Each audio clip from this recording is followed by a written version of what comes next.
কোন ইহুদি খেলোয়াড়, কোন খ্রিস্টান খেলোয়াড়, কোন মুরতাদ, এই বেটা ছেলে বেটা, প্রত্যেকটা খেলোয়াড় যেগুলো আন্তর্জাতিক নামের খেলোয়াড়, এই ইউরোপীয় বলেন আর যেখানকারে বলেন, যারা আমাদের তোমাদের যুবকদের কাছে অনুসরণীয় খেলোয়াড় মনে করো, যারা প্রত্যেকটা যতবার ক্যামেরার সামনে আসে, যতবার কোনো পুরস্কার হোক যেটাই হোক নিতে আসে, তুমি তাকাইলে দেখবা তার সাথে আরেকটা নারী, একটা মহিলা, একটা মেয়ে মহিলা আছে, ওইটাকে সে পরিচয় দিবে এটা তার গার্লফ্রেন্ড।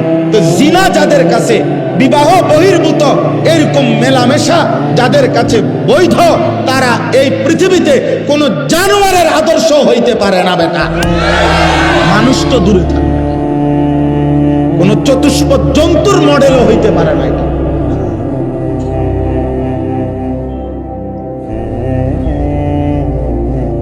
সে প্রকাশ্যে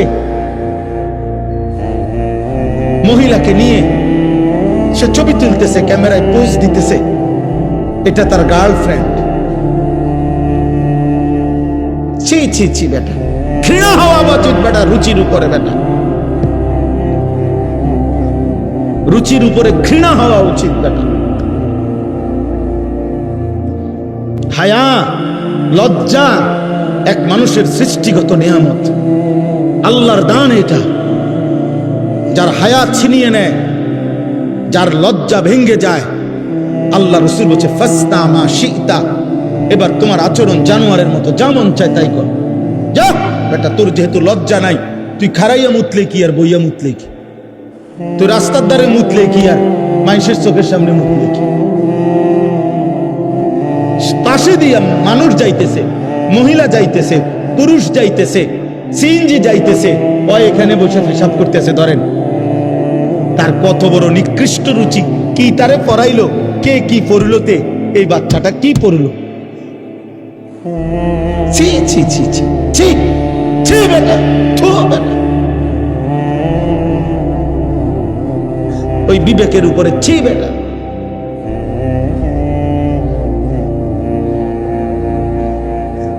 আফসোস বেটা, আফসোস। এই জন্য আমরা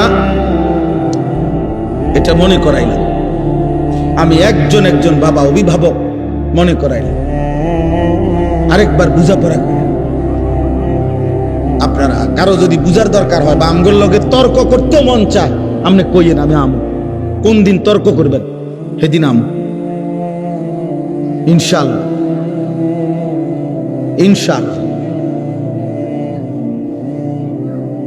ইউরোপের পড়ার উপরে ভরসা করিলে শুধু মুসলমান হয়ে ওইটা এই সন্তানকে মনে রাখবেন ইকোনমিক্যাল অ্যানিমেল বানাবে, মানুষ বানাবে না। ইউরোপের স্লোগান হলো, পুঁজিবাদের স্লোগান হলো, বস্তুবাদের স্লোগান হলো ভোগ, উপভোগ, জীবন ভোগ করো। ইকোনমিক্যাল অ্যানিমেল, উপার্জনের জন্য নিজেকে গড়ে তোলো। কেমনে পড়লে, কি শিখলে, কি করলে, আর কোন পলিসি অ্যাপ্লাই করলে 1 লাখ টাকা উপার্জন হবে, আরো পলিসি খাটাও, এবার মাসে 3 লাখ টাকা আসবে, আরো পলিসি খাটাও, পরিশ্রম আরো বাড়াও, এবার মাসে 10 লাখ টাকা ইনকাম হবে, আরো পলিসি লাও, তুমি একসাথে 3 কোটি টাকা ব্যাংক লোন নাও, তারপরে ফ্যাক্টরি খুলে দাও, এবার মাসে 1 কোটি টাকা আসবে। তুমি একসাথে, আমার ওই দিন বলছে হুজুর, আমি দোয়া করতাম, আমার একদিন একজনে কইছে ওনাদের কোম্পানি কিছুদিন আগে 1200 কোটি টাকা লোন নিছে, 1200 কোটি টাকা। আমি দোয়া করতাম, হেতের লাগে, আমি ব্যাককল পাইছি আমারে। হ্যাঁ, আপনি আমার ব্যাককল ঠাউরাইছেন, আমি আপনার মতো হারাম খোরের জন্য দোয়া করতাম। হ্যাঁ, সামনে সামনে তো অনেকেরই দেখলে মাইস দেই, এগুলোর মধ্যে অনেকগুলোর মধ্যে তো পরে পরীক্ষাগুলি ফরমালি নাইব। কথা তো মৌখিক বলতেই হয়, চলতেই হয়, কিন্তু হৃদয়ের ভালোবাসা কোনো নাফরমানের জন্য কখনোই থাকে না। আল্লাহ রাসূল সাল্লাল্লাহু আলাইহি সাল্লাম বলছে, লা তুসাহিব ইল্লা মুমিনান, মুমিন ছাড়া কাউকে বন্ধু বানায়ও না। ওয়ালা ইয়াকুল মালাকা ইল্লা তাকিয়ুন, মুত্তাকি ছাড়া কাউকে ভালোবেসে কিছু খাওয়াইও না। হাদিস নবীজি বলেছে সাল্লাল্লাহু আলাইহি ওয়াসাল্লাম। এই জন্য আমি প্রত্যেকটা ছেলে পেলে, বাবা, ভাই, মা, বোন, আপনাদের কাছে এটা বুঝাইতে চাই, আমরা এটা ফিরে আসেন, আপনারা পড়েন, আপনারা ভাগ করে যে যেখানে পারেন পড়েন, কোনো সমস্যা নেই। কিন্তু আপনারা আরেকবার হিসাব দিলাম, আমরা মানুষ হব না কেন, আমরা আল্লাহ চিনব না কেন, আমরা রসুল চিনব না কেন? এক বিন্দু কোনো যুক্তি তো থাকতে হবে। কোরআন শরীফ না মানার পিছনে একজন মুসলিম পরিচয়ধারী অথচ আল্লাহর কোরআন মানে না, কারণটা কি? তার একটা বাস্তব যুক্তিসঙ্গত কোনো কারণ তো দর্শাইতে হবে। আপনি এটা কোন, আপনি এটা কারণ বলেন। আপনি যে মুসলমান, রাসূলুল্লাহ সাল্লাল্লাহু আলাইহি সাল্লামের সুন্নাত ত্যাগ করলেন কেন? এটার একটা বাহ্যিক কারণ বলেন। দাড়ি কাটার উপরে একজন ভদ্রলোক একটি কারণ দর্শান। একটা লোক, একটা চ্যালেঞ্জ করলাম যে এর কোনো ন্যূনতম, রাসূলুল্লাহ সাল্লাল্লাহু আলাইহি সাল্লাম শত শতবার দাড়ি লম্বা করতে বলছে, দাড়ি লম্বা করতে বলছে, দাড়ি লম্বা করতে বলছে। এখন আপনি যে কাটলেন, আমি আপনার লোকের তর্ক করছি না, আপনার লজ্জাও দিচ্ছি না, কিন্তু আপনার কাছে কোনো এটার উপরে দলিল ভিত্তিক যুক্তিসঙ্গত কোনো কারণ আছে কিনা সেটা পেশ করেন। আপনি থাকলে এখন দাঁড়াইয়া বল, আমি শুনি যে এর কোনো ন্যূনতম কোনো উপকার পৃথিবীর কোনো চিকিৎসা বিজ্ঞান, কোনো দার্শনিক, কোনো পণ্ডিত, কোনো বুদ্ধিজীবী, কোনো গবেষণাগারে প্রমাণিত হয়েছে? কোথায় সেটা? কোথায় সেটা? কি নাই, কোথাও কারো কাছে নাই, আমি শুনি নাই। আমি বহুত লোকের জিজ্ঞাসি, বহুত জেনারেল শিক্ষিত, একেবারে উচ্চ শিক্ষিত লোক আলহামদুলিল্লাহ আমাদের সাথে সম্পৃক্ততা আছে, মহব্বত করে, জিজ্ঞাসি, স্যার আপনি বলেন, বাইর করে দেন, আপনি গবেষণা করে বাইর করে দেন। দাড়ি কাটার উপরে সৌন্দর্য, অথবা দাড়ি কাটলে দাড়িওয়ালা মানুষের চাইতে দাড়ি কাটুন না মানুষের এক সুতা একটু বেশি সুন্দর দেখা যায়, এটার উপরে যুক্তিটা কি? এটার উপরে একটা অথেন্টিক কথা বলেন যে এটা কোন যুক্তিতে বোঝা গেল যে হুজুর এই আলোকে প্রমাণিত হয়েছে যে দাড়িওয়ালার চাইতে দাড়িবিহীন মানুষের সৌন্দর্য বেশি ফুটে ওঠে। এটা কি? সেটা যুক্তিটা কি বলেন? কিন্তু দাড়িওয়ালা সুন্দর দাড়িবিহীন মানুষের চাইতে, এ কথার উপরে আমি দলিল দিতে পারবো। আপনারটার উপরে আপনি দেন, আমি দিমুকির লেগে, আপনারটা আপনি বাইর করেন, আমারটা আমি কম।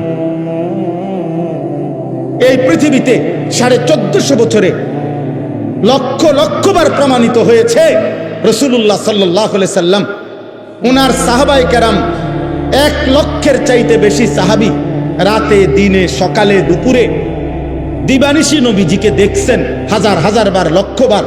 প্রত্যেকেই অকপটে সাক্ষ্য দিছেন, যতবার নবীজিকে দেখছি খোদার কসম এর চাইতে সুন্দর এই গোটা সৃষ্টিতে আর কাউকে দেখিনি।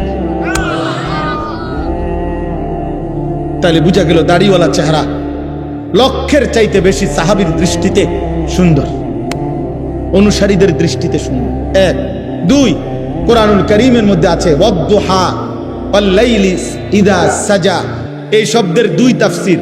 এক তাফসীর হলো ওয়াদ-দুহা শব্দের অর্থ হলো আল্লাহ তাআলা বলছেন, হে বন্ধু আমার, আপনার এই পবিত্র চেহারা, যে চেহারা আলোকোজ্জ্বল, আপনার এই সুন্দর আলোকোজ্জ্বল নূরানি পবিত্র আলোকিত সুন্দর চেহারার আমি আল্লাহ কসম করছি। রাসূলুল্লাহ সাল্লাল্লাহু আলাইহি সাল্লামের চেহারা মোবারকের কসম আল্লাহ করছেন, তাইলে আল্লাহর কাছে এই চেহারা যদি সুন্দর না হয় তাহলে তিনি কসম করছেন কেন? আর নবী সাল্লাল্লাহু আলাইহি সাল্লামের চেহারা মোবারক দাড়িওয়ালা ছিল না দাড়িবিহীন? খালাস। আপনারটা আপনি কই দেখেন, ওই আপনারা দেখেন, ওনার পিছনে 3 জন মুরব্বী বসা। দেখেন দেখেন ভাই, তোমার পিছনে দেখো, তুমি ঠ্যাঙ্গালগি দিয়ে দাঁড়াও, মোবাইলে কষ্ট হইতেছে তো তোমার ছবি উঠাইতে, পায়ের উপরে ভর দিয়া ছবি উঠাইতেছে। তুমি একটা বাঁশ আনো, আইনা খাড় করাও। না না, লজ্জা না দিলে হবে না। কেন? আমি সুন্দরভাবে নিষেধ করছিলাম না? কথা বলেন না কেন? আমি কি মহব্বতের সাথে বলছিলাম কি না? বলে তাহলে বলে না হুজুর আমি আপনার কথা মানতাম না, তো চলে গেলে ভালো। আমি তো শুরুতেই বলছি আমি ব্যক্তিগতভাবে কোনো প্রার্থী না, আমি আগের থেকে এই তবিয়তের মানুষ। আমি দিল থেকে বলতেছি, বিশ্বাস করেন, আমি বিশ্বাস করি আমার জনসমর্থন দিয়ে আমি করব কি? আমি তো ভোটে দাঁড়াইছি না। আমি কোনো মার্কার পক্ষে কোনো প্রচারণাও করি না, কোনো সময় না, কোনো সময় না। কোনো মার্কার পক্ষে আপনি আমার প্রচারণা পাবেন না। আমি করি না, আমি এটি বুঝি না। একজনের সব বুঝতে হবে এটা জরুরিও না। তাহলে আমি এত জনসমর্থন তো দরকার নাই আমার। আমি বিশ্বাস করি একজন মানুষকেও আল্লাহর কথা বললে সওয়াব হয়। হয় একজনকে আল্লাহর কথা বললে সওয়াব হয়নি, তো আমার সওয়াব দরকার, আমার নেকি দরকার। আমি সংখ্যা দিয়ে করবো কি? আমার অনেক সময় অনেকে বলে না আমগো মানুষ হুজুরারে, হ্যাঁ হুজুর ওয়াজ তো করেন আপনারা, হেদায়েত হয় কয়জন? না না, আমার গোনার দায়িত্ব না তো। না, এটা আমার দায়িত্ব দেয় নাই, গোনা আমাদের দায়িত্ব। আমি যদি আমগুড়ি গনি তো এই ডাইন কাঁধে বাম কাঁধে ফেরেস্তা ওটাকে কি কাম? অমা তো উনা করে রাখলো কেন? হ্যাঁ, তো ওনারা না গুনবো, হিসাব করবো কারা? এরা। তো গোনা আমার দায়িত্ব নেই, আমার দায়িত্ব মেহনত, আমার দায়িত্ব বলে যাও। এরপরে দ্বিতীয়ত আল্লাহর নবীকে আল্লাহ বলছে, বন্ধু আমনের পিছনের দিকে তাকাবার দরকার নাই, আপনি শুধু বলতে থাকেন, চেষ্টা করতে থাকেন, দাওয়াত দিতে থাকেন। হেদায়েত দেব কাকে? ফয়সালা সম্পূর্ণভাবে একক আমি আল্লাহর হাতে। আমি যদি ঈমান দেই কেউ ফিরাইতে পারবে না, আমি যদি না দেই বন্ধু, আপনি বন্ধু বললেও দেব না। আরে নবী বলার পরও দেয় না ঈমান। যুবক তুমি জানো না বেটা, মুসলমানের বাচ্চা তুমি জানো না তোরে আল্লাহ যে মুসলমানের পরিচয় দিছে, তুই জানো না বেটা তোরে আল্লাহ কত বড় নিয়ামত দিছে। কার গাদ্দারি করো অনটের পাও না তো। মনে করছে এমনি ভাতে তো খাও, আর কিটা? নারী দেখো, ছবি দেখো, উলঙ্গ নর্তকী দেখো, নাটক দেখো, সিনেমা দেখো, দুনিয়া ভোগ করো। হ্যাঁ, চুলের ফ্যাশন করছো, হায় হায় রাতের পর রাত পার করে দিচ্ছ গুনায় গুনায়। ঈমান ফিরাই দিলা, ইসলাম ফিরাইয়া দিলা। আরশের মেহমানদারি, আরশে আজিমে আল্লাহ বলছে, বন্ধু 23 বছরে আমি আপনার কাছে অসংখ্য বিধান আগে দিয়েছি, সামনে দেব, কিন্তু মালিক আমি একটা হুকুম শুধু বন্ধু আমি বড় যত্ন করে রেখে দিয়েছি। নিয়ত করছি আমি আল্লাহ, আমি ইচ্ছা করেছি জিব্রাইল না মিকাইল না কারো মাধ্যমে না, আপনাকে আরশ আজিমে এনে 5 ওয়াক্ত নামাজের এই হাদিয়া আমি আল্লাহ আপনার হাতে তুলে দিলাম। তুমি জানো না আব্বা নামাজ কত বড় নিয়ামত? তুমি জানো না একটা বন খাইতে গিয়ে হাবড়া নামাজ পড়ে না। আরে অপদার্থ কোথায় বন আর কোথায় নামাজ? কি এর লগে কি মিলাই নিবে না? একটা সাদওয়ানের আড্ডার কারণে নামাজ পড়ল। আহা, বনরুডির আড্ডা আর মালিকের সেজদা, কত ব্যবধান। একটা অটো চালায়, আপনার নামাজের টাইম নেই। আপনি বিমান চালাইলে কিনতেন,